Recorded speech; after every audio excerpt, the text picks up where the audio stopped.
Welcome back to another redraft. So, redrafting. We're at the 2013 NHL entry draft. Not too bad of a draft class, really, in all honesty. Not too bad of a draft class. So, I'm not going to be picking guys who were picked after that round. I don't like doing that because everybody does that. Most redrafts will involve some of that. So, I'm trying to do it a little bit different and trying to force myself to pick between guys. So, number one overall was Nathan MacKinnon. And if we redrafted this right now, number one overall is still Nathan MacKinnon. So Nathan MacKinnon comes off the board at one. I don't think there's going to be any argument about that. You could make some arguments for Barkov, I guess, but ahead of MacKinnon, no. What you can't make any argument about is whether or not Barkov still goes at number two. He does still go at number two. And I remember when Barkov was drafted at two, he was seen as a top prospect, but it was a little bit of a surprise because Seth Jones was the kind of not undisputed, but there were a lot of people who thought they'd go number one overall. And so Jones at this point it was kind of, dropping just a little bit. And so at third overall, this is where Tampa drafts Jonathan Drouin. I don't think Drouin goes third if you do this in a redraft.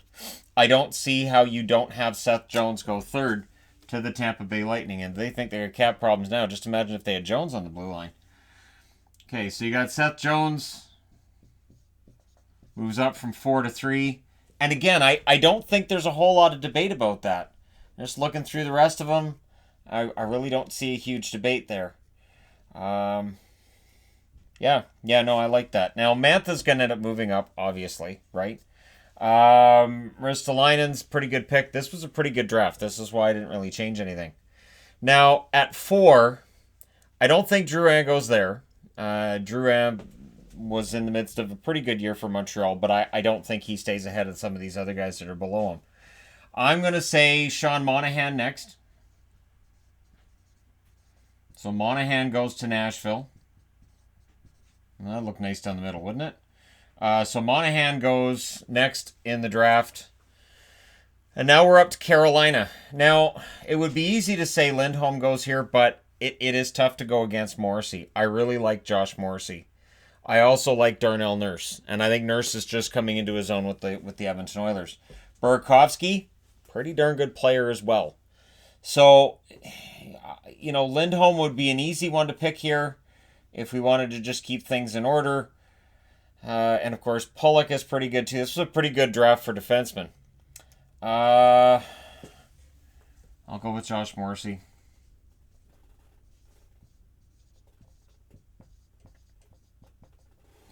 I'll say Josh Morrissey, minute munching defenseman. I can't see how Carolina wouldn't take him next. Horvat's not coming in yet. Do we do Lindholm next? And of course, there's Mantha on the board, Burakovsky on the board. They're both excellent players. I think Dickinson still has room to grow. Domi, Pulock. I don't want to underrate Pulock. I know Buffalo fans are not going to like it if Risto drops, but he may very well drop by the end of this.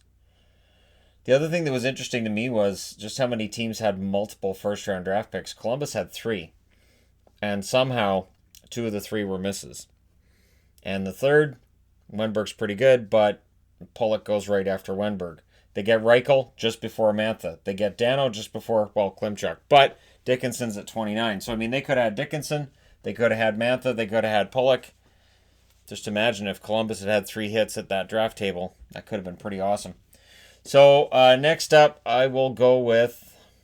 Yeah, I'm killing time. What's wrong with that? There's nothing wrong with that. I'll say Darnell Nurse goes next. So this draft is pretty accurate. In my eyes. Most of the guys who went early would still go early. So then it's between Risto and Pulock. I like Pulock's defensive game better. I know, Canuck fans are like, what about Horvat? Hey, I love Horvat, but I don't see him being ahead of the minute munching defenseman. So I'll go with Pulock next. I'll say Pulock goes in that spot at 7. Now we're down to 8. Lindholm has to enter the conversation here.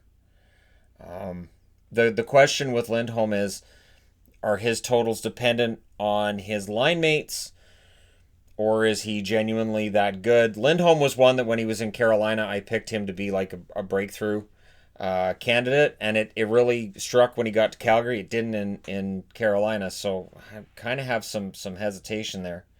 I'm tempted to take Risto again in this spot, which would put Lindholm into kind of a bit of a dive. Not forgetting Burakovsky.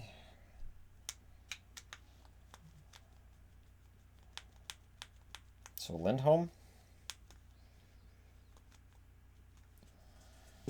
I don't plan these out. Just saying right now, I don't plan these out. I just put all the names on the board and then I hit record as soon as I'm ready, and I'm like, all right, let's figure this out.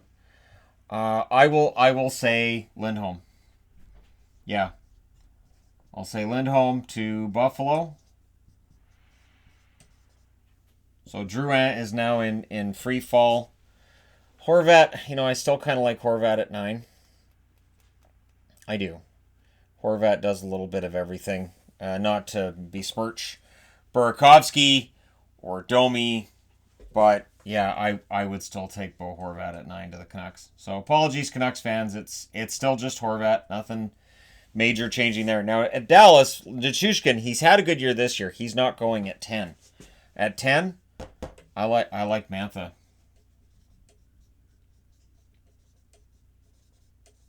And boy, if Mantha was a Dallas Star. But he's not. At 11, it's not going to be Sam Mora. I'm leaning towards Ristolainen at this point. I know Domi's still on the board. But yeah, I'm leaning towards Risto here. What holds Ristolainen back is going to be the overall defensive numbers. But the offense and just the amount of time he can put in, it's so tempting you can't not take him. Next up, I'll go with Burakovsky in the next spot.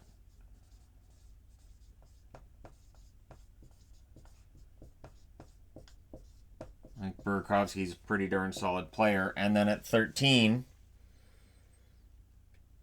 Domi. I'm thinking Max Domi. Yeah, we'll go with Max Domi at 13. So Max Domi at 13.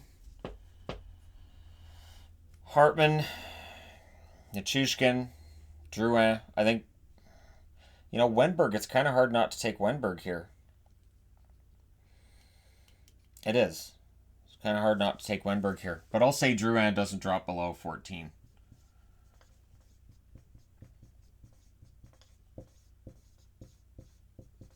Yeah, I'll take Drouin there. So Wenberg falls one spot to the Islanders. Yeah, I would still take Wenberg.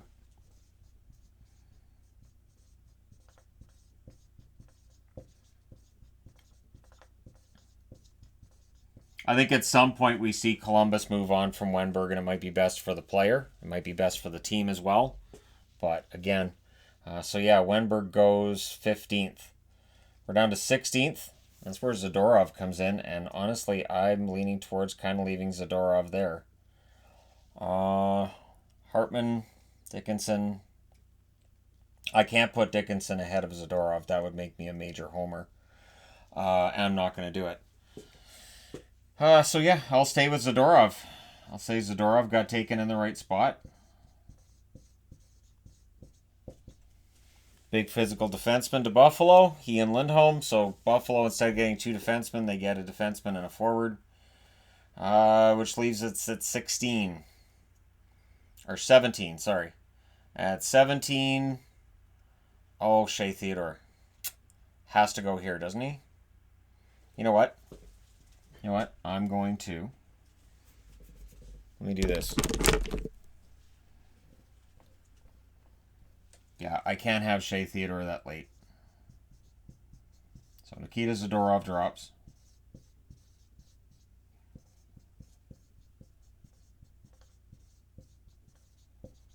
Wenberg drops. Now, the question becomes one of, does Theodore bump down Drouin? So if I'm Vegas and I'm offered Drouin for Theodore, do I take it? No. So, yeah, Drouin, I'm sorry. You're dropping down to 15. Max Domi. Does Montreal take Theodore straight up for Domi? I think you can make an argument that Domi's going to have a bounce back year next year. So we can have Shea Theodore end up here.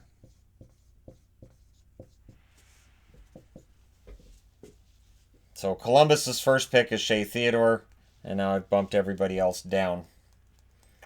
So next up, still not going to be Morin. He's in free fall at this stage.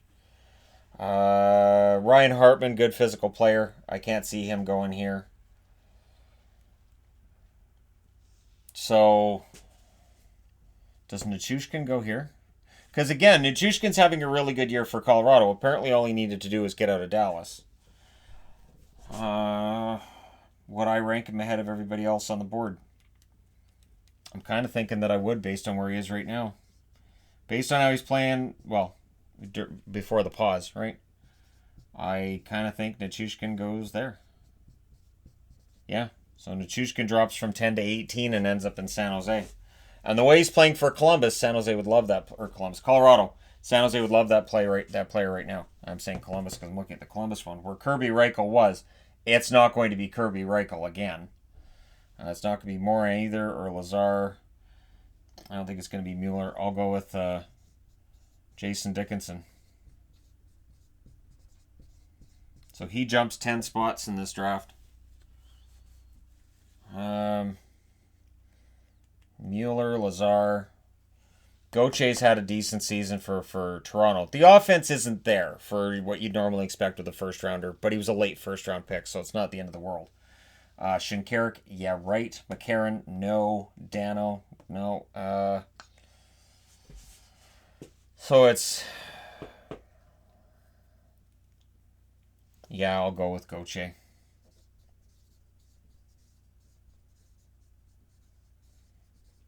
Kind of sort of feel like I have to go with Gauthier. So Gauthier moves up from 20 to 19. And then we're down to 21. Lazar, no, Mirko Mueller should go here, I think. Yeah, no, Ryan Hartman.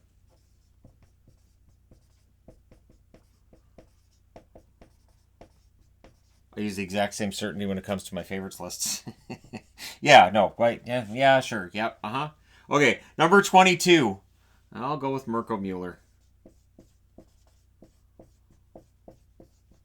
At 22, he goes to Calgary. Ahead of Poirier. Shinkarik, Morin, Reichel, Lazar.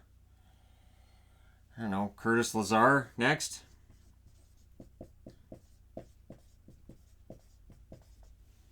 Okay, I'll go with Lazar. This is where it's kind of, I don't know. Marco Dano next? Sure. Marco Dano going to Vancouver instead of Shinkarik. I remember when the Canucks drafted Shinkarik and he had dropped. And I remember thinking, yes, as a Canucks fan, yes, we got somebody who dropped and this is going to be great. You know, it's just like that Schrader guy. He's going to be great too. And then just didn't end up happening. Next on the board, is it going to be Reichel at this stage? Poirier, Shinkarik, McCarron, Klimchuk. Oh, all of the great suggestions and ideas and where this could go. I'll go with Reichel.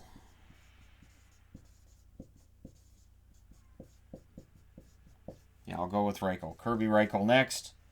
So we've got 5 more left, 26 through 30. Shinkarik? What do you think? Shinkarik? Sure, we'll do Hunter Shinkarik to Anaheim.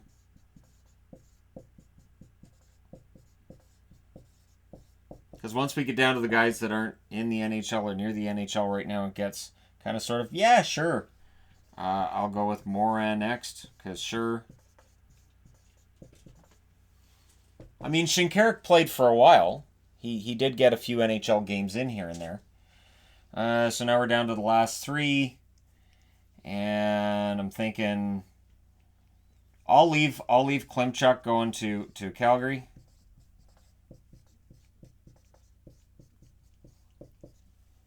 I'll have Michael McCarron going 29th, which leaves Poirier going to Chicago. All right, there you go. There's your 2013 draft, all the way down to the, yeah, sure, category of the board from your pretty fantastic guys. But let me know what you guys think in the comment section below. Again, I don't use the science for this. I just throw them all on the board and I go, hey, if I was a GM and I'm going up to the board, or going up to the microphone at the podium, what am I going to say? This is the name I'm going to say. So, like for instance, Mantha and Ristolainen, you can make an argument for either or. And to me, Ristolainen, you could see potentially go as high as 9th, although I can't see with what Horvat brings that you necessarily put Risto ahead of him, but I can understand that argument. So let me know your thoughts in the comment section below as always. Don't forget to hit like and subscribe if you're browsing your way through. You just happened upon this video. Thank you guys so much for watching, for all your support. And if you're wondering where somebody is who wasn't drafted in the first round, I don't include names that weren't drafted in the first round unless the draft is kind of... We'll do the 99 and 2000 drafts at some point, and I'll show you. That's when you use those ones, because some drafts had kind of a tough time with that first round. But there you go. Thank you guys so much for all your support. I will talk to you again soon. And remember, be safe and wash your hands.